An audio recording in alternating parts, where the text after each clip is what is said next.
स्वागत दोस्तों। तो हम लोग स्टार्ट करते हैं अल्कीन। ठीक है, तो हेडिंग लीजिएगा आप लोग पहले hydrocarbon.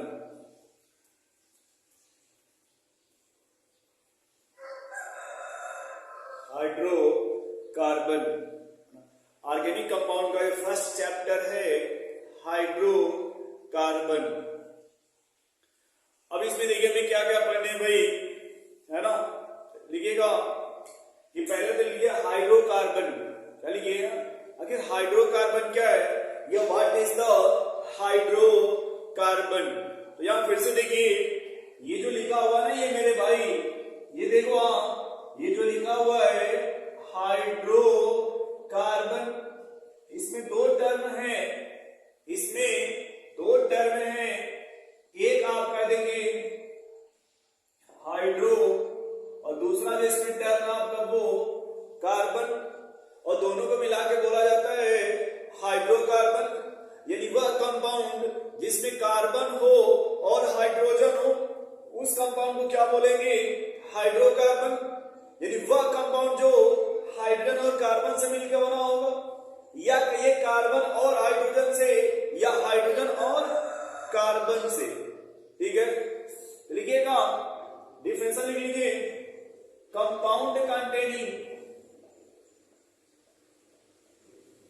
Compound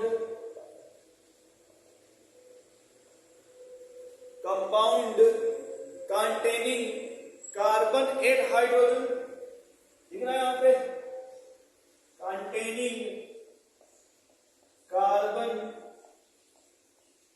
and hydrogen, compound containing carbon and hydrogen is called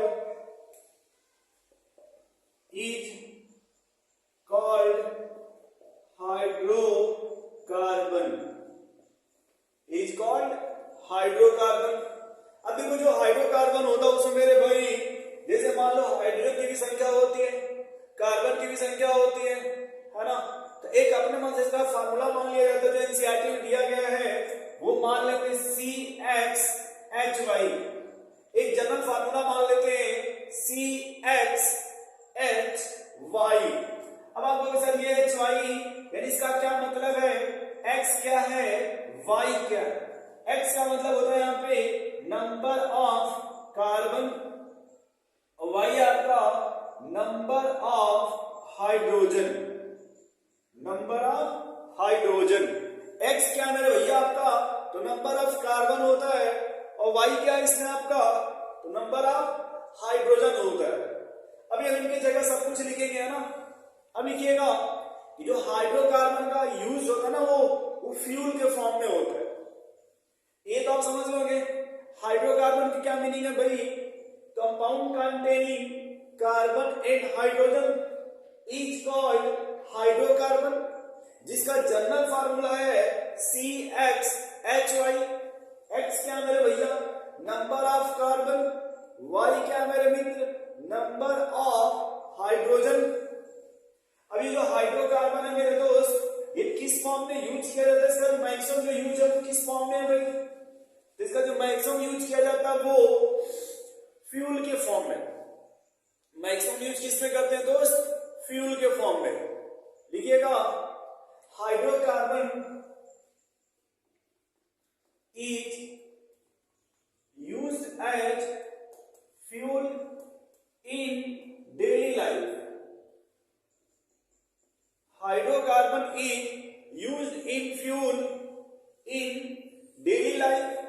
यानी लाइफ में जो हाइड्रोकार्बन है उसको फ्यूल की तरह यूज करते हैं। देखो भाई, hydrocarbon is use as fuel in daily life. अब कौन कौन से हाइड्रोकार्बन है, कुछ तो ऐसे आपके जो फेमस होते हैं, जैसे LPG, CNG। ठीक है, देखो भाई LPG, CNG, LNG। ठीक है, ये थोड़े फेमस होते हैं। उसके बाद इसमें देखो क्या मिलेगा, पेट्रोल, पेट्रोलियम। ठीक है, किरोसिन, एक होता है कोल, ठीक है, किरोसिन और कोल, ये सब जो होते हैं हाइड्रोकार्बन होते हैं जो फ्यूल के फॉर्म में यूज किया जाता है। इसको कैसे यूज करते हैं भाई? फ्यूल के फॉर्म में। कभी कभी इनका जो आपने देखा होगा 9th और 10th का जो होता है टेस्ट वगैरह, उसमें कभी इनका फुल फॉर्म पूछ दिया जाता है, what is the full form of LPG? ये भी लिख लो आप, liquefied petroleum gas.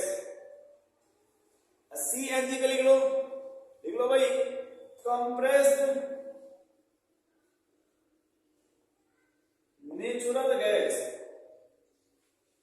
Compressed natural gas. LNG के लिख लो भाई, लिक्विफाइड नेचुरल गैस,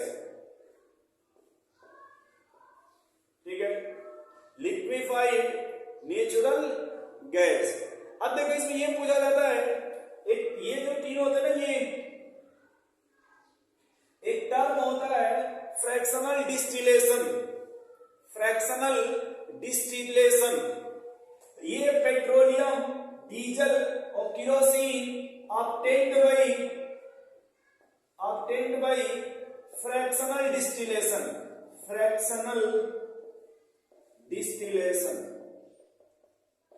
और ये जो कोल गैस है ना, कोल गैस लिख लीजिएगा, ऑब्टेन्ड बाय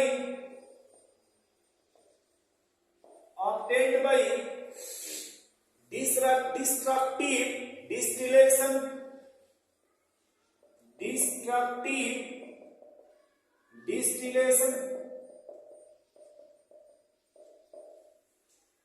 अब यहां देखिए क्वेश्चन पूछा जाता है यहां पे, ये जो एलपीजी है ना, एलपीजी किससे बना होता है, या एलपीजी में सबसे अधिक कौन सी गैस पाई जाती है? लिख लेना एलपीजी में, थोड़ा सा इसको बाहर निकाल के, इसमें 70 से 80% मीथेन पाई जाती है,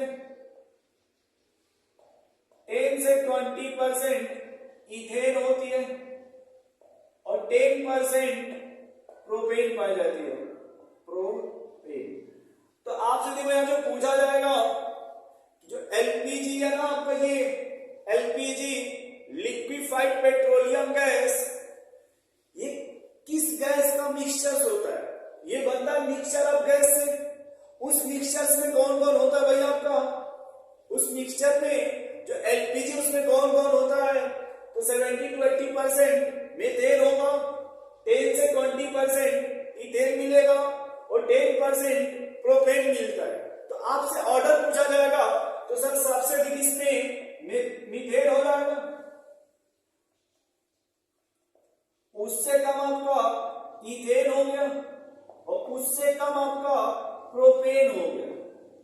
ये एलपीजी का कॉम्बिनेशन होता है ना। चलिए अब थोड़ा आगे चलते हैं दोस्त। ये हो गया, देखो हम सब टोटली एनसीईआरटी चल रहे हैं, है ना, लाइन टू लाइन एनसीईआरटी पढ़ा रहे हैं आपको। सिर्फ आप एनसीईआरटी को देख लीजिएगा, सब आपका क्लियर हो जाएगा। नेक्स्ट लिखिएगा, classification of hydrocarbon, classification of hydrocarbon. अब देखो मेरे भाई, जब हम ऐसे रफ कर देते हैं ना, तो अब इसे समझ लेना कि हमने क्या लिखा था भाई, LPG, CNG, LNG, petroleum, kerosene, diesel, coal gas. पहला क्या था? LPG, full form liquefied natural gas. दूसरा सीएनजी, कंप्रेस्ड नेचुरल गैस। तीसरा एलएनजी, लिक्विफाइड नेचुरल गैस। अब जो एलपीजी था, एलपीजी किससे बना होता है भाई? मिक्सचर ऑफ गैस से। उसमें कौन कौन होता है? Methane, ethane, propane. अधिक अमाउंट किसका होता है? मीथेन का। कितना? 70 to 80%। Ethane 10 to 20%। प्रोपेन 10%। उसके बाद petroleum, diesel, kerosene obtained by fractional distillation. Coal gas obtained by destructive distillation. इसके पहले क्या था? Hydrocarbon, compound containing carbon and hydrogen, जिसका जनरल फार्मूला था CXHY। X क्या था? नंबर ऑफ कार्बन, Y क्या था? Number of hydrogen. चले मेरे भाई, ऐसे हर चीज को पढ़ते चलो और एक बार आप उसको उधर क्लियर कर लो, एक बार पढ़ करके अपने से। नेक्स्ट हमारा है क्लासिफिकेशन ऑफ हाइड्रोकार्बन, यानी जो हाइड्रोकार्बन है, अब हम लोग इसका क्लासिफिकेशन पढ़ेंगे।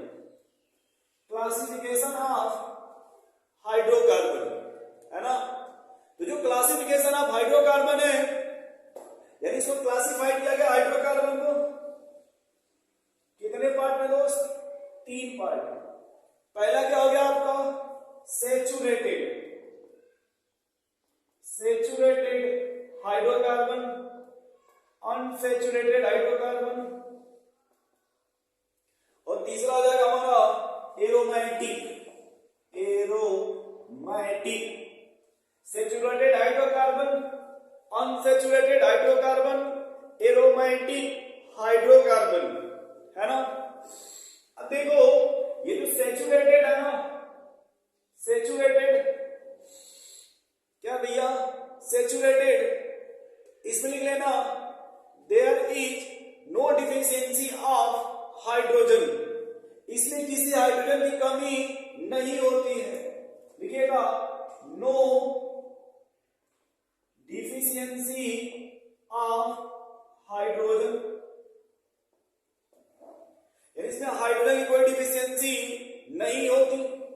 इसमें लिख लीजिएगा डिफिशियंसी ऑफ हाइड्रोजन,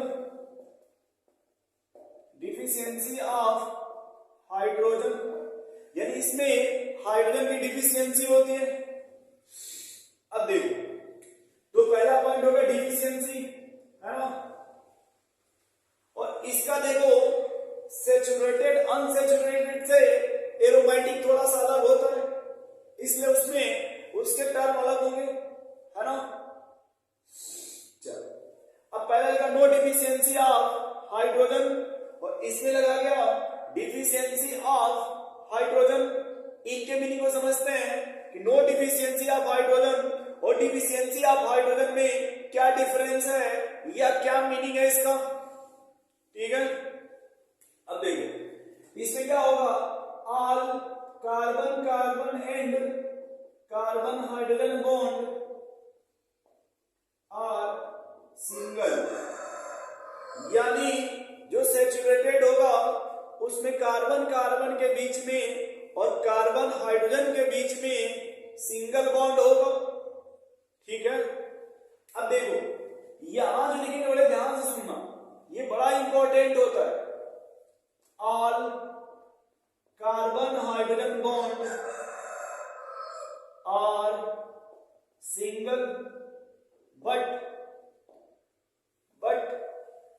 अब ये लाइन चेंज हो जाएगी, बट अब जो कार्बन कार्बन के बीच में है वो डबल बॉन्ड, या फिर कार्बन कार्बन के बीच में ट्रिपल बॉन्ड। देखो, एक बात याद रखना कि कार्बन और हाइड्रोजन ऑलवेज सिंगल बॉन्ड होता है। यदि सैचुरेटेड होगा तो कार्बन कार्बन में सिंगल बॉन्ड मिलेगा, यदि अनसैचुरेटेड है तो डबल बॉन्ड कार्बन कार्बन के बीच में या ट्रिपल बॉन्ड कार्बन कार्बन के बीच में एग्जिस्ट करेगा। Double bond triple bond exist, ठीक है? अब देखो, जब यहां एग्जांपल लिखोगे इसका, इसको बोलते हैं अल्केन, इसमें आएगा आपका अल्कीन और अल्काइन, दो आते हैं अनसैचुरेटेड में, अल्कीन और अल्काइन, अल्कीन और अल्काइन। अब देखो, इनका जनरल फार्मूला होता है जिसको हम लिखते हैं भाई जनरल फार्मूला CnH2n+2, अल्कीन का हो जाएगा CnH2n CnH2n-2।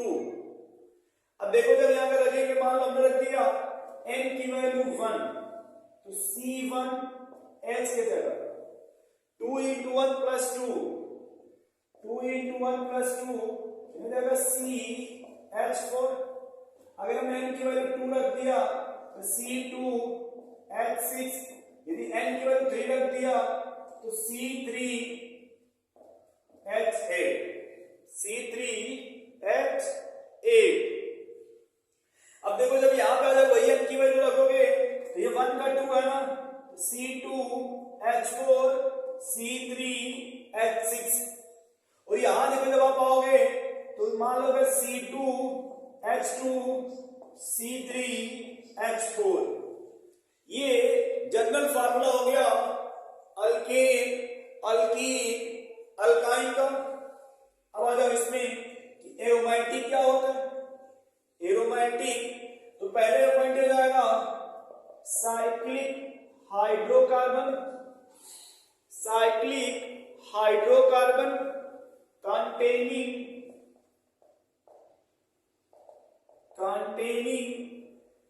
alternate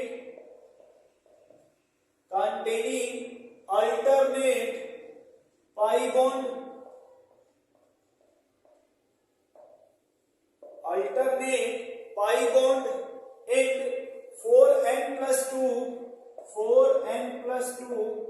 pi electron. इसी को कुछ लोग हकल्स रूल बोलते हैं। उसी को क्या बोलते हैं? Huckel's rule. जिसमें एग्जाम्पल होगा बेंजीन,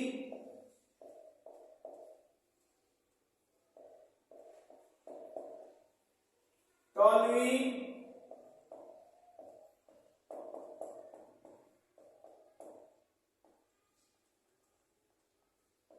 नैप्थलीन,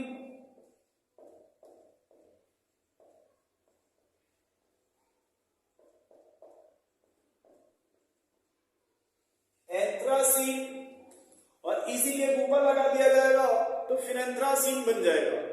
एक बार नोट कर लो मेरे भाई कि हम लोगों ने पढ़ा classifications of hydrocarbon, saturated, unsaturated और एरोमेटिक। सैचुरेटेड क्या है भाई? Deficiency of hydrogen. देखो तो जो सैचुरेटेड है उसमें क्या लिखा है? No deficiency of hydrogen. और अनसैचुरेटेड में डिफिशियंसी ऑफ हाइड्रोजन। अब यहां देखो हम थोड़ा सा इसको समझा देते हैं, अगर आप लोग इतना नोट कर लिए हो तो। उसके बाद हमने कहा कि यदि सैचुरेटेड होगा तो all carbon carbon and carbon hydrogen bond are single alkane. General formula CnH2n+2। n बराबर 1 रखेंगे तो C1H2 into 1+2 CH4। अगर n की वैल्यू 2 रखेंगे C2H6, n की वैल्यू 3 रखेंगे C3H8। अब देखो यहाँ पे deficiency of hydrogen, all CH bond are single, but carbon carbon double bond या carbon carbon triple bond exist करेगा। अब इसमें अगर डबल बॉन्ड होगा तो अल्कीन, ट्रिपल बॉन्ड है तो अल्काइन। अब अल्कीन का फॉर्मूला CnH2n और या अल्काइन का CnH2n-2। बोलो मेरे भैया। एरोमेटिक होगा तो cyclic hydrocarbon alternate pi bond. अब थोड़े से हम डिफिशियंसी को क्लियर कर देते हैं कि अगर ये क्या कहना चाहते हैं डिफिशियंसी में। थोड़ा देख लो मेरे भैया, है ना। जैसे ये देखो, याद रखना नोट करके कि जो कार्बन है ना, नोट करके देते हैं यहाँ पे note, carbon always makes 4 bond. Carbon हमेशा कितना बॉन्ड बनाएगा? 4 बॉन्ड। तो या तो जो कार्बन कार्बन देखो वो 4 बॉन्ड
2 की डिफिशियंसी हो गई अल्केन के कंपैरिजन में तो अल्कीन बन जाएगा, और 4 की डिफिशियंसी हो गई तो अल्काइन बन जाएगा।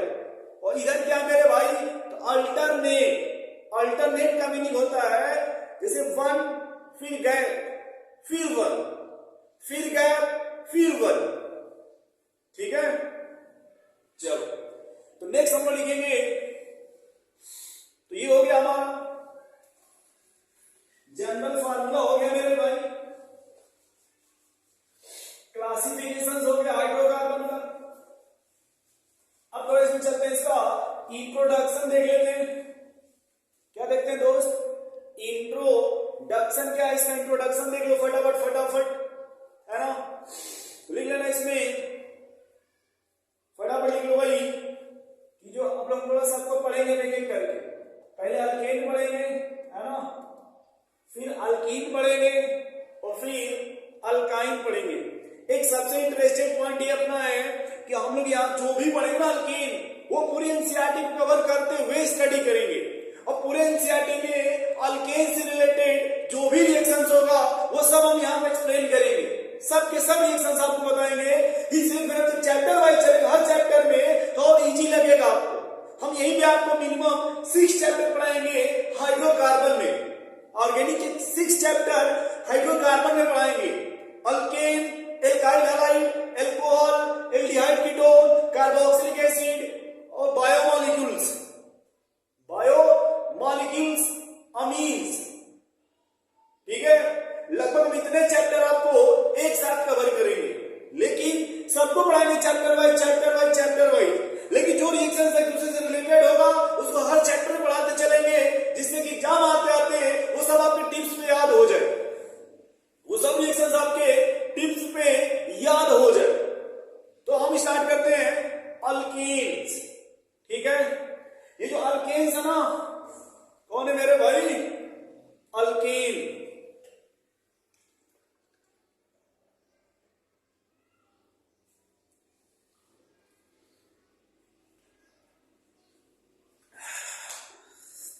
देखो भाई थोड़ी एनर्जी वगैरह तो लेना होगा ना, क्योंकि यहाँ पे वो सब आपकी तरफ फैसिलिटी नहीं है ना अभी अवेलेबल, है ना। चल क्योंकि हम आउट ऑफ इंडिया है, तो आउट ऑफ इंडिया में क्या होता है कि यहाँ पे वो चाय वाय नहीं मिलती है ना, आपकी तरह चाय कॉफी वो सब नहीं मिलते हैं, है ना। इसलिए वाटर थोड़े लेने होंगे, क्योंकि एनर्जी चाहिए ना भाई बीच बीच में।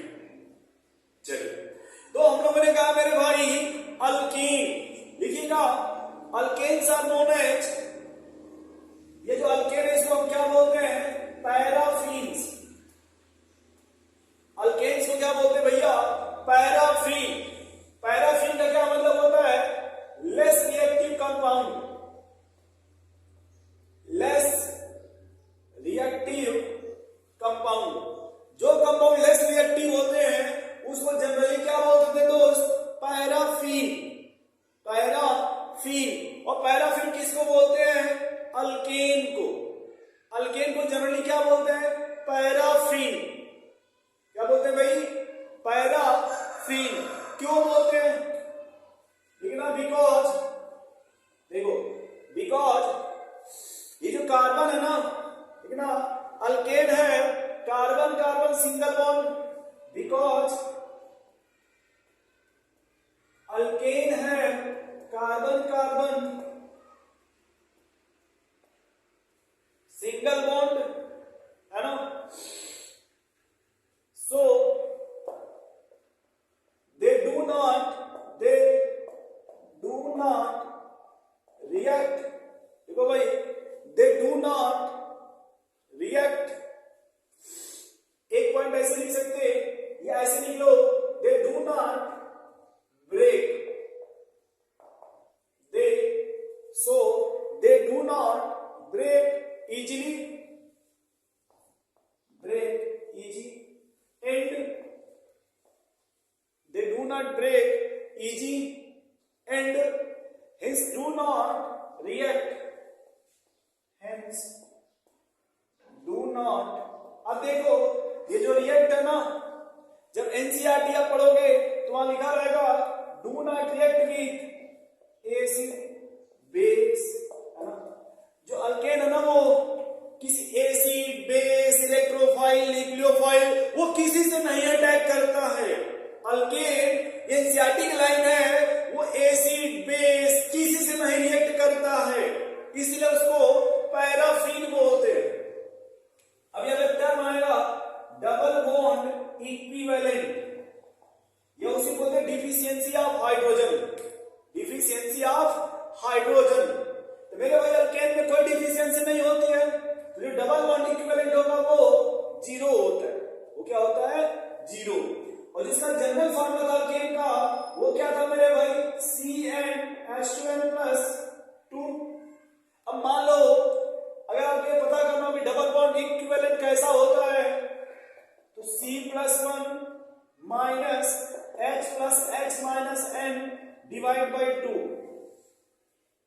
अब आपको सर यहाँ पे C क्या है? C, तो C का मतलब है नंबर ऑफ कार्बन, H क्या है? H number of hydrogen, X क्या मेरे भाई? X हो जाएगा नंबर ऑफ हैलोजन, N क्या है? N number of nitrogen.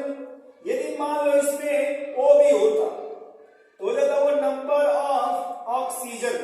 तो क्या हो जाता? Number of oxygen.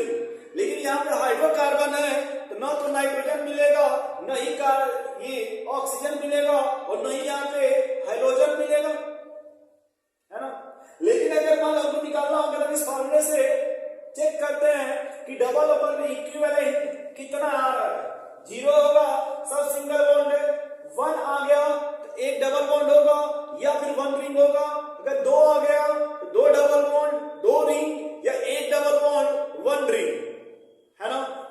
अब इसमें देखो इस फॉर्मूले में हमने लिखा था methane, ethane, propane, butane, pentane etcetera. अब यहां देखो फिर एक क्वेश्चन पूछा जाता है, ये जो CH4 है इसको क्या बोलते हैं भाई? मीथेन गैस, या फिर क्या बोलते हैं इसको? Marsh gas. क्यों मार्स बोलते हैं? क्योंकि मार्सी एरिया में पाया जाता है। मार्सी एरिया, मार्सी एरिया वो होता है जहां पर मैंग्रोव प्लांट ग्रो करते हैं। इन बायोलॉजी मैंग्रोव प्लांट वो होते हैं जहां पे ऑक्सीजन की डिफिशियंसी होती है, इसलिए वहां की जो रूट होती है वो जमीन से थोड़ी ऊपर आ जाती है, थोड़ी सी वो ऑक्सीजन के लिए ऊपर आ जाती है ना। तो उस तरह के एरिया को मार्सी एरिया बोलते हैं, दलदल। ठीक है, ये भी पूछा गया है कि मीथेन का कॉमन नेम क्या होता है, तो मार्स गैस बोलते हैं। कभी कभी इसी को फायर डैम भी बोलते हैं, फायर डैम। क्यों? क्योंकि इसको गोबर गैस ही बोलते हैं ना, ये विस्फोट करती है ऑक्सीजन के साथ। ठीक है मेरे भाई, तो ये समझ गया आपको इंट्रोडक्शन में कि अल्केन का कॉमन नेम क्या है? पैराफिन। क्यों पैराफिन बोलते हैं? लेस रिएक्टिव होता है। क्यों लेस रिएक्टिव होता है? नॉन पोलर होता है। क्यों नॉन पोलर होता है? कार्बन कार्बन में सिंगल बॉन्ड होता है, कार्बन हाइड्रोजन में भी सिंगल बॉन्ड होता है, इसमें जो सिंगल बॉन्ड होता है ना वो स्ट्रॉन्ग बॉन्ड होता है, और स्ट्रॉन्ग बॉन्ड है इसमें वो ब्रेक नहीं होता है, वो ब्रेक नहीं होता easily.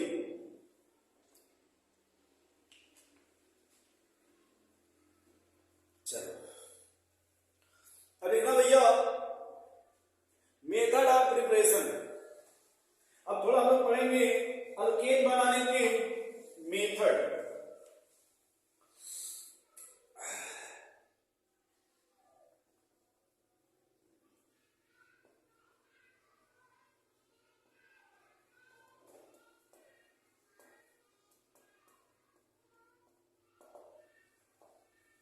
Method of preparation of alkyne, यानी हम लोग अब क्या बनाने जा रहे हैं भैया? अल्केन बनाएंगे। क्या बनाएंगे दोस्त? अल्केन। ठीक है ना। तो हमारे पास जो जो मेथड हम सब नोट करा देते हैं, पहले जितने मेथड एनसीईआरटी में है वो सब हम आपको नोट करा देते हैं। एक बात और मेरे याद रखना मेरे भाई, हम 11th की ऑर्गेनिक 12th की ऑर्गेनिक को एक साथ पढ़ाएंगे। एक साथ का मीनिंग ये हो गया, जैसे अगर हम हाइड्रोकार्बन पढ़ा रहे हैं तो ये 11th में है, लेकिन उससे में जो रिएक्शंस 12th में है, जो रिलेटेड है, यहां भी है और वहां भी है, एक ही जगह पढ़ा देंगे, फिर वहां भी पढ़ाएंगे, बट इससे आपका जो कैचिंग पावर होगा वो बेस्ट हो जाएगा। वो क्या होगा? बेस्ट होगा। ठीक है, चलिए, ये हो गया आपका method of preparation of alkyne, है ना। तो पहला मेथड लिखिएगा, फर्स्ट अनसैचुरेटेड हाइड्रोकार्बन, दूसरा एल्काइल हैलाइड, थर्ड फटाफट लिख लो भाई, carboxylic acid, fourth aldehyde ketone, aldehyde ketone, fifth लिख लो भाई ग्रिग्नार्ड रिएजेंट, सिक्स। अब जो सिक्स होगा वो मिक्स हो जाएगा, जो सिक्स होगा क्या हो जाएगा? मिक्स। मिक्स का मतलब alcohol, aldehyde, ketone, carboxylic acid या फिर एसिड डेरिवेटिव्स।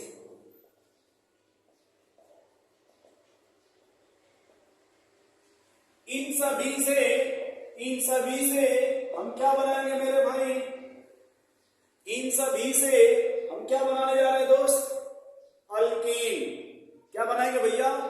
अल्कीन। पहला अल्कीन किससे बनाएंगे? Unsaturated hydrocarbon. पहला किससे बनाना है दोस्त? अनसैचुरेटेड हाइड्रोकार्बन से। दूसरा किससे बनाना हमें? एल्काइल हैलाइड से। तीसरा क्या है हमारे पास? Carboxylic acid. फोर्थ क्या है? Aldehyde ketone. फिफ्थ क्या है? Grignard reagent. सिक्स क्या है? ठीक, एल्कोहल एल्डिहाइड। अब देखो थोड़ा सा पहले बता देता हूं, जो अनसैचुरेटेड हाइड्रोकार्बन होगा इसमें कैटालिटिक हाइड्रोजनेशन होगा। Catalytic hydrogenation. ये जो अनसैचुरेटेड हाइड्रोकार्बन है इसमें क्या होगा मेरे भाई? तो कैटालिटिक हाइड्रोजनेशन होगा। ये जो एल्काइल हैलाइड है इसमें हम पढ़ेंगे एसिड मेटल के साथ एसिड या मेटल के साथ बेस, है ना। ये जो हम इसमें पढ़ेंगे मेटल, उस मेटल के साथ आप या तो एसिड ले लीजिए या फिर उस मेटल के साथ क्या ले लीजिए भाई? बेस। कार्बोक्सिलिक एसिड से पढ़ेंगे आप दो रिएक्शंस आएगी। एक नाम सुना होगा आपने कोल्बे रिएक्शंस, और एक आपने सुना होगा soda lime D carboxylation.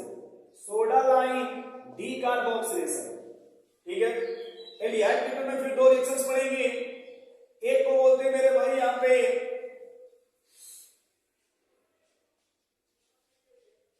उल्फ-किस्नर reductions, उल्फ-किस्नर reductions, और एक हो जाएगा आपका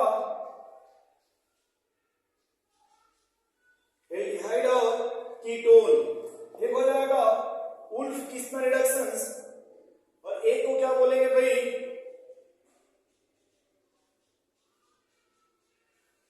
उल्फ-किस्नर रिडक्शंस, और एक देखो नाम नहीं याद आ रहा है, इससे मैंने सोच के बता रहे हैं, है ना।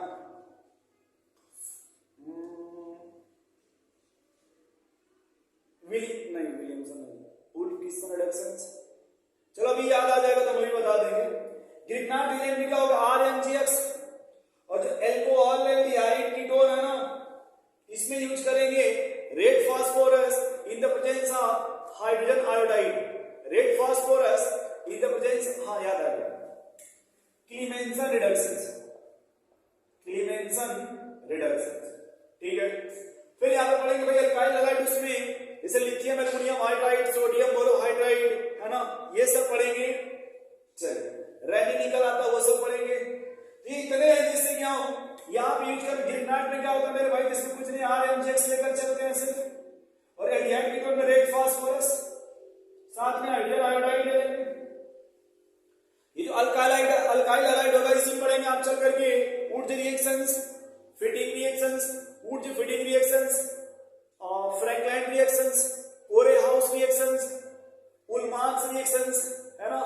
ये सब लगभग बहुत अच्छे अच्छे रिएक्शन जो हमारे होते हैं वो इसी हाइड्रोकार्बन में आ जाएंगे ना मेरे भैया। तो हम लोग एक को स्टार्ट करते हैं, इसमें से पहला वाला अनसैचुरेटेड हाइड्रोकार्बन से कैटालिटिक हाइड्रोजनेशन के द्वारा या कैटलिस्ट के प्रेजेंस में हाइड्रोकार्बन बनाएंगे। अब यहाँ पे हाइड्रोकार्बन नहीं बोलेंगे, अल्कीन। क्या बनाएंगे? अल्कीन। अल्कीन, अल्काइन से अल्केन बनाएंगे। ठीक है मेरे भैया। चलो, आप लोगों का बहुत बहुत धन्यवाद जो आप लाइक भी करते हैं, सब्सक्राइब भी करते हैं और शेयर भी करते हैं। इसके लिए आप लोगों को बहुत बहुत धन्यवाद, है ना।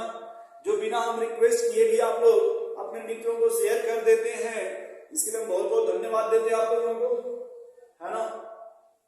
चल, तो हम लोग पहला स्टार्ट करते हैं मेरे भाई अनसैचुरेटेड हाइड्रोकार्बन, है ना। तो एक बात याद रखना इसमें, हम अनसैचुरेटेड से मेरे भाई सैचुरेटेड का फॉर्मेशन करते हैं। अनसैचुरेटेड से किसका फॉर्मेशन करेंगे मेरे दोस्त? सैचुरेटेड का। किसका मेरे भाई? सैचुरेटेड का, है ना। जो अनसैचुरेटेड हाइड्रोकार्बन है उससे हम किसका फॉर्मेशन करते हैं? तो सैचुरेटेड हाइड्रोकार्बन का। अब देखो, यह अनसैचुरेटेड हाइड्रोकार्बन जिससे हम हाइड्रोजन गैस का एडिशन करते हैं कैटालिस्ट के प्रेजेंस में और बनाते हैं यहाँ पे सैचुरेटेड हाइड्रोकार्बन। अनसैचुरेटेड हाइड्रोकार्बन से सैचुरेटेड हाइड्रोकार्बन का फॉर्मेशन होता है। नोट कर लो, पहले आप हेडिंग लिखना मेरे भाई, हेडिंग लिख लो मेरे दोस्त, पहले अच्छे से लिख लो, है ना। टेंशन मत लो यार, सब पढ़ाएंगे, कुछ छोड़ेंगे नहीं इसमें से, है ना। चल, तो अब यहां देखो, इसमें जो हेडिंग लिखना, हेडिंग वो लिखना कैटालिटिक हाइड्रोजनेशन।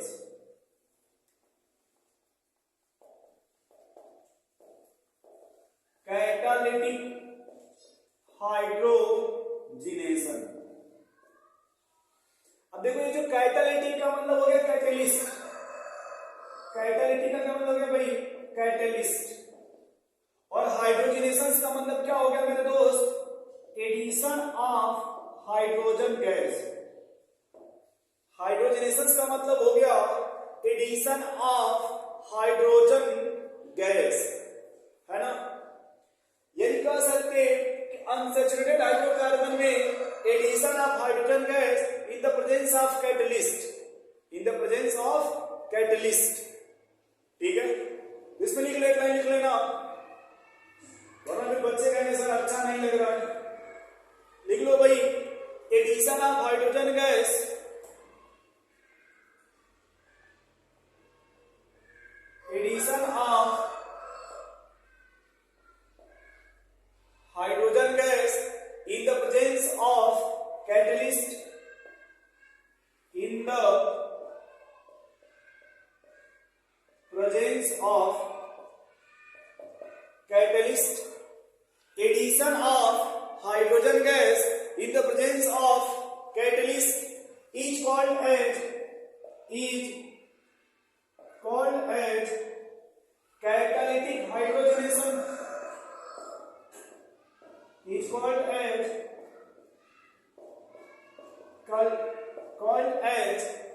catalytic hydrogenation. ठीक है भैया, जो कैटालिटिक या कैटलिस्ट हाइड्रोजनेशन बोल दीजिए। ये addition of hydrogen gas in the presence of catalyst, वो कहां एडिशन कर रहे हो? अनसैचुरेटेड हाइड्रोकार्बन में। कहां कर रहे भैया उसको? अनसैचुरेटेड हाइड्रोकार्बन में। वो क्या बना रहे हैं उससे? Saturated hydrocarbon. क्यों? जो अनसैचुरेटेड था वो डिफिशियंसी ऑफ हाइड्रोजन था, हमने उसको H दे दिया, नो डिफिशियंसी बन गया। वो डिफिशियंसी था, हमने H दे दिया, वो नो डिफिशियंसी बन गया। इसी को क्या बोलते हैं भाई? Catalytic hydrogenation. Catalytic hydrogenation. Note करो मेरे भाई। अब यहां पे जो कैटलिस्ट है वो देख लो, कौन कौन कैटलिस्ट यूज करेंगे। यहाँ पे जो कैटलिस्ट है वो निकिल के साथ हिट लिया जाता है। जब भी निकल लिखा जाएगा इसके साथ क्या लेते हैं दोस्त, थोड़ा सा हिट ले लेंगे, है ना। इसके अलावा प्लेटिनम या पैलेडियम या रानी निकल या रेडी बोलते, रेडी निकल, है ना। ये कैटलिस्ट होते हैं, लेकिन यदि एनसीईआरटी को देखा जाए तो सिर्फ आपको मिलेगा निकल के साथ हिट दे दीजिए, प्लेटिनम दे दीजिए या पैलेडियम दे दीजिए, है ना। नोट करो मेरे भाई, फिर आगे देखते हैं इसमें।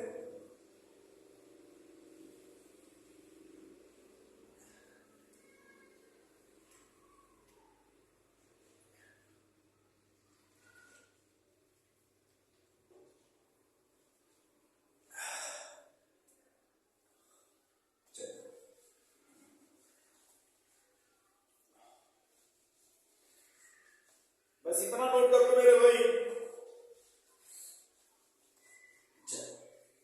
अब चले थोड़ा आगे, बोलो भाई। तो देखो अब ये हमारे पास हो गया अल्कीन, क्या जोड़ेंगे भाई, हाइड्रोजन किसके प्रेजेंस में, कैटलिस्ट। कौन कौन कैटलिस्ट, या तो निकल के साथ हिट ले लीजिए, या तो प्लेटिनम ले लीजिए, या फिर पैलेडियम ले लीजिए। और इससे क्या बनेगा, तो इससे हमारा बन जाएगा अल्कीन, या फिर उसी को आप ऐसे लिख दीजिए।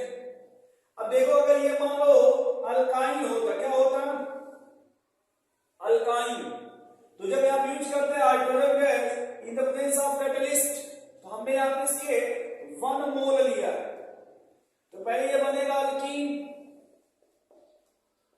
फिर फर्दर इसको जोड़िए hydrogen gas in the presence of catalyst, तो फिर ये बनता अल्कीन। फिर ये क्या बनता मेरे भाई, अल्कीन बनता। क्या बनता मेरे दोस्त, अल्कीन, ठीक है।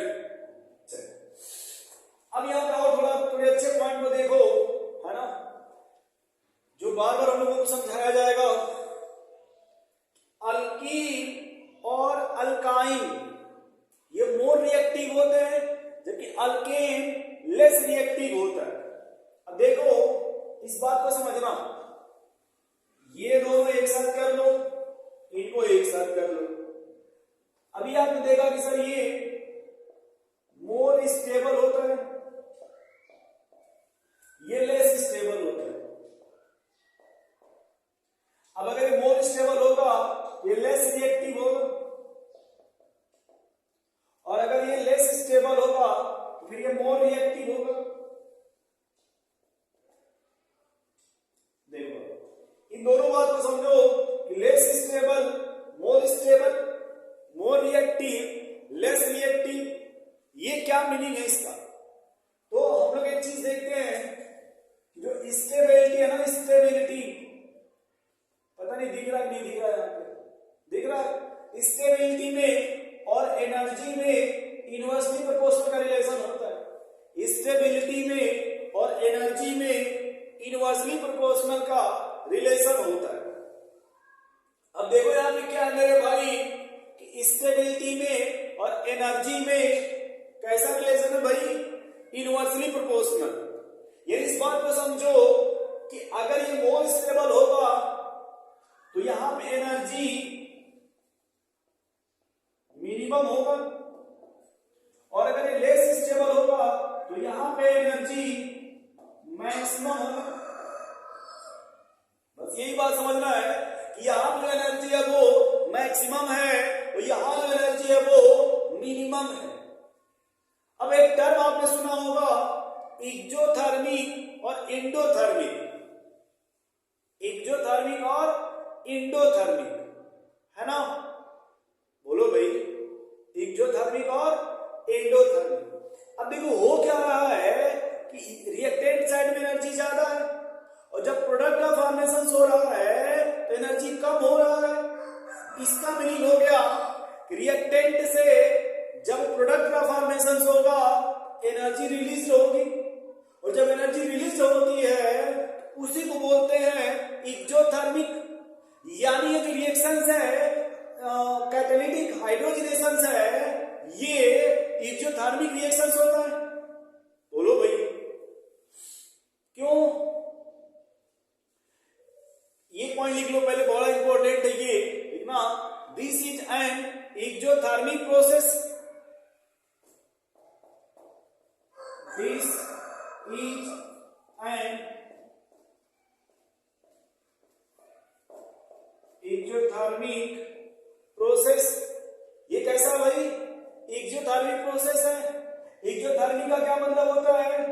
इसमें एनर्जी रिलीज होता है, और उससे भी इंपॉर्टेंट ये होता है, अब देखो थोड़ा सा क्या दे रहे हैं, है ना, ये बात तो समझ गए होंगे आपको।